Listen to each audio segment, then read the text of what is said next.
Selamat pagi sahabat Kristus yang setia. Mari kita awali perjalanan hidup kita hari ini dengan doa pagi bersama Ibu Tridiah Rahayu Winarni.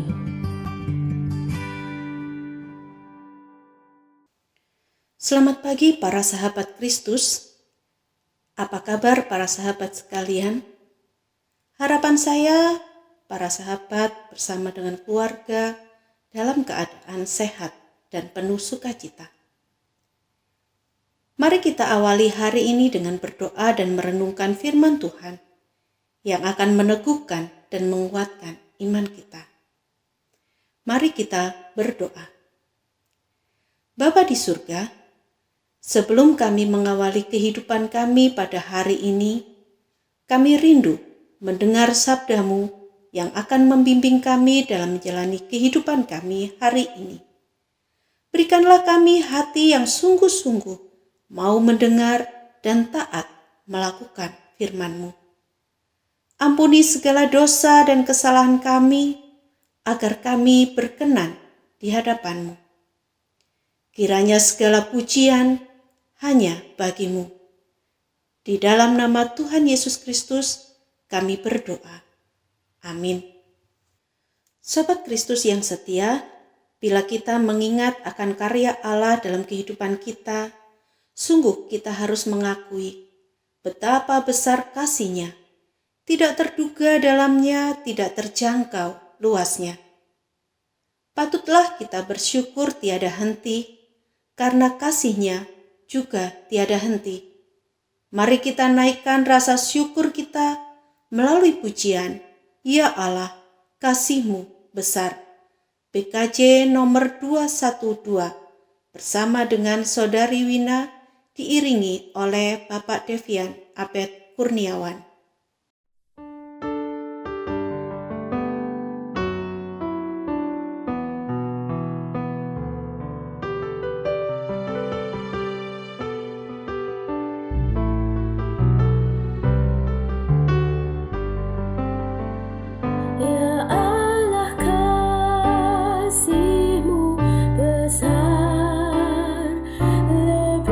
Besar dari segala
Sobat Kristus yang terkasih, mari kita merenungkan bagian firman Tuhan dari Kejadian 2 ayat yang ke-8 sampai dengan ke-15.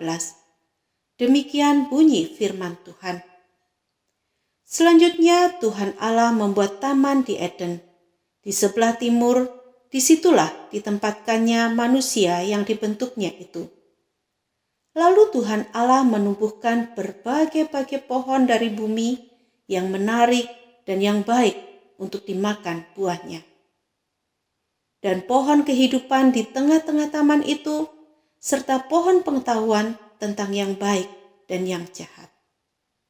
Ada suatu sungai mengalir dari Eden untuk membasahi taman itu, dan dari situ sungai itu terbagi menjadi 4 cabang.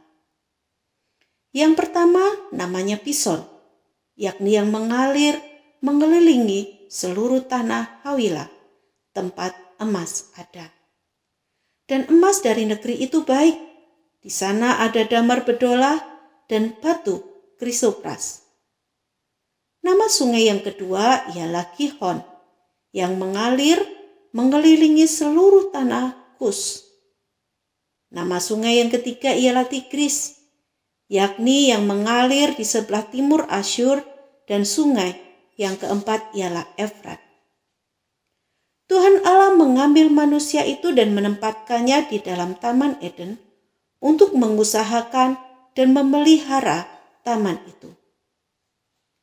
Demikianlah firman Tuhan, berbahagialah mereka yang setia membaca, merenungkan, dan melakukannya setiap hari.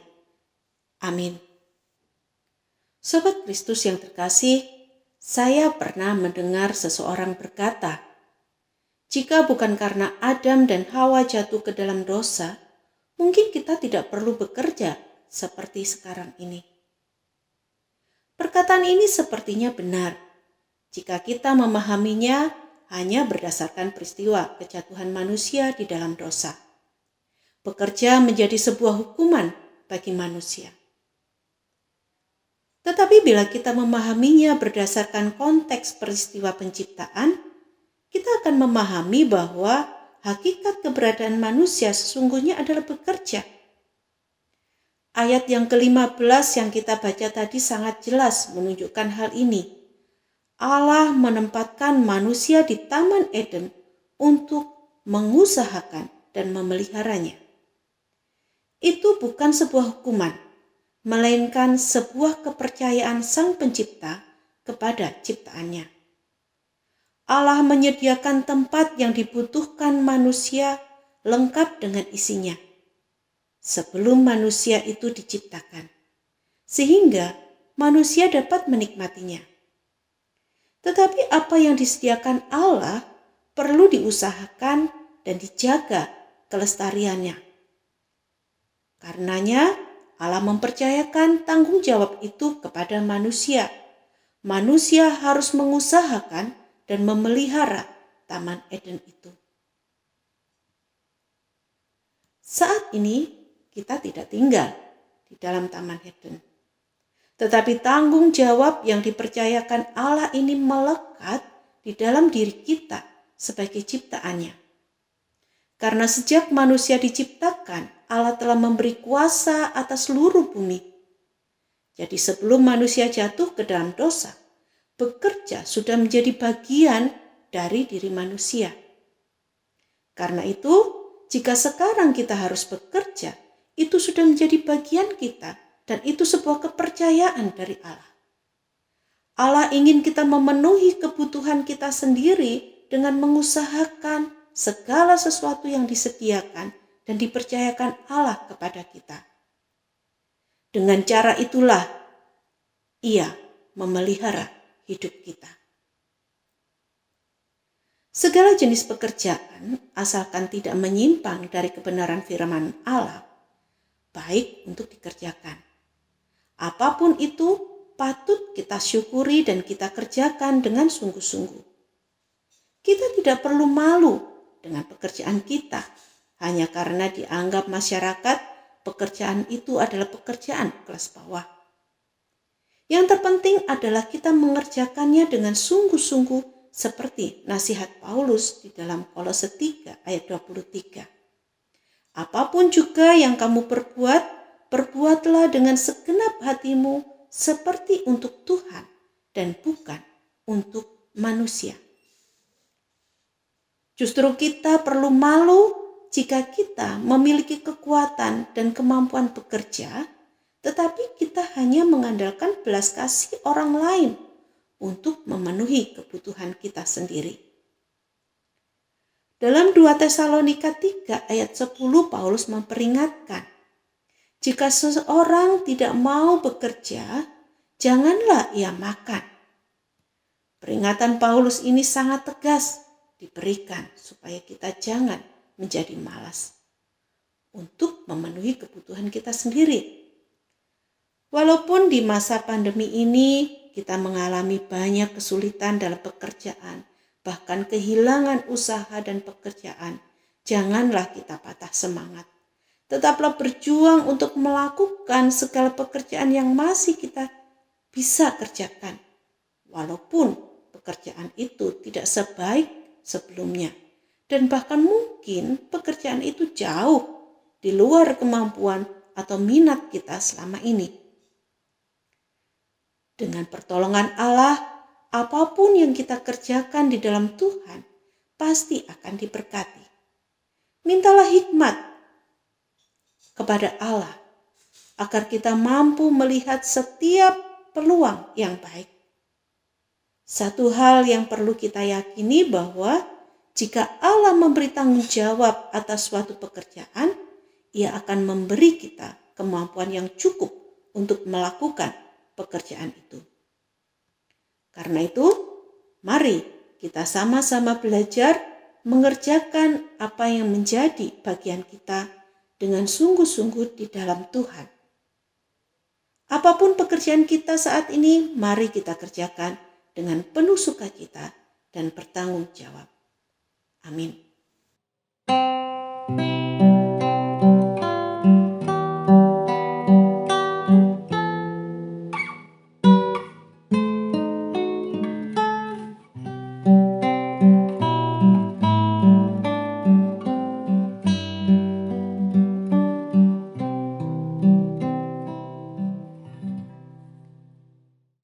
Sobat Kristus yang terkasih, mari kita menaikkan beberapa pokok doa.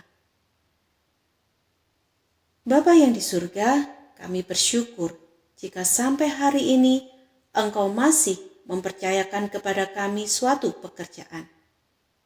Mungkin sebagian di antara kami tidak pernah menyangka dan mengharapkan bidang pekerjaan ini karena tidak sesuai dengan bakat dan minat kami. Atau mungkin pekerjaan kami tidak sebaik dulu dalam hal penghasilan maupun jabatan. Tetapi mampukan kami untuk selalu bersyukur dan mengerjakannya dengan baik dan bertanggung jawab. Karena kami yakin dengan cara itulah Engkau memelihara hidup kami. Bagi kami yang belum mendapatkan pekerjaan, mampukanlah kami untuk jeli dalam melihat setiap peluang usaha yang ada. Jangan biarkan kami menjadi patah semangat karena sulitnya membuka usaha dan mencari pekerjaan. Kami yakin Engkau sedang menyediakan pekerjaan yang baik untuk kami. Tolonglah kami, ya Bapa. Bapa, kami juga bersyukur karena pada saat ini Indonesia sudah dalam keadaan yang lebih baik, khususnya di wilayah Jawa Timur. Risiko penularan COVID mulai menurun karena masyarakat mulai tertib dalam menjaga protokol kesehatan dan melakukan vaksinasi.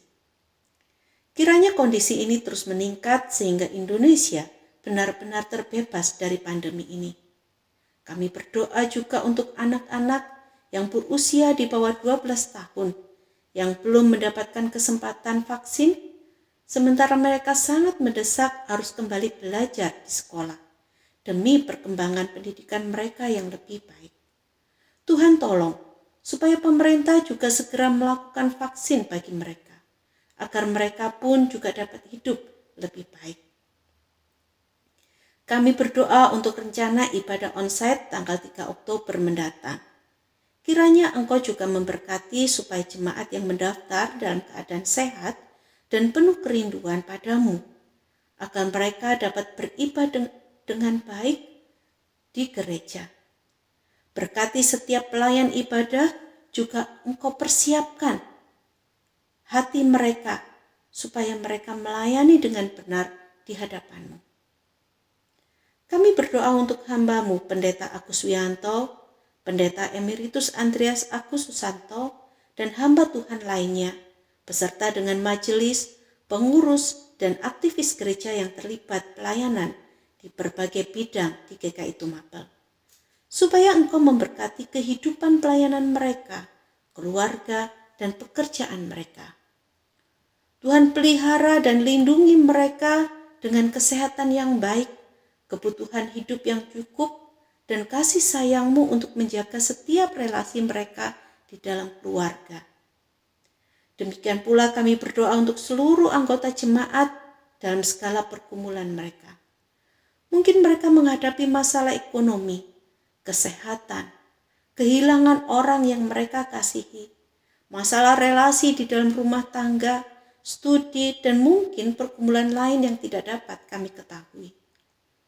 Kami mohon Engkau melawat mereka satu persatu, memberi mereka kekuatan dan hikmat untuk membuat langkah-langkah yang tepat menyelesaikan apapun persoalan mereka.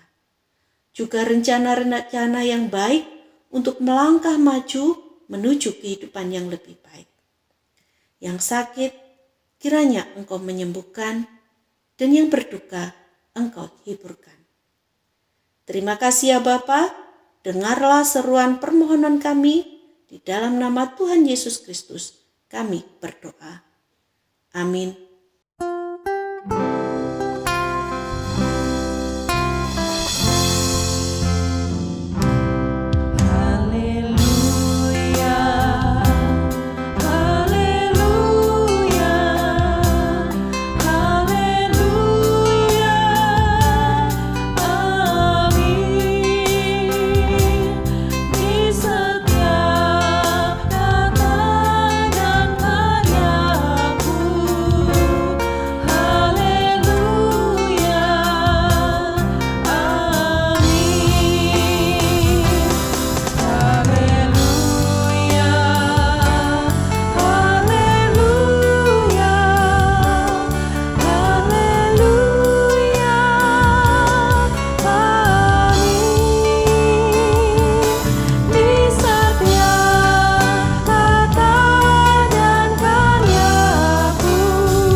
Sahabat Kristus yang setia, doa pagi telah selesai.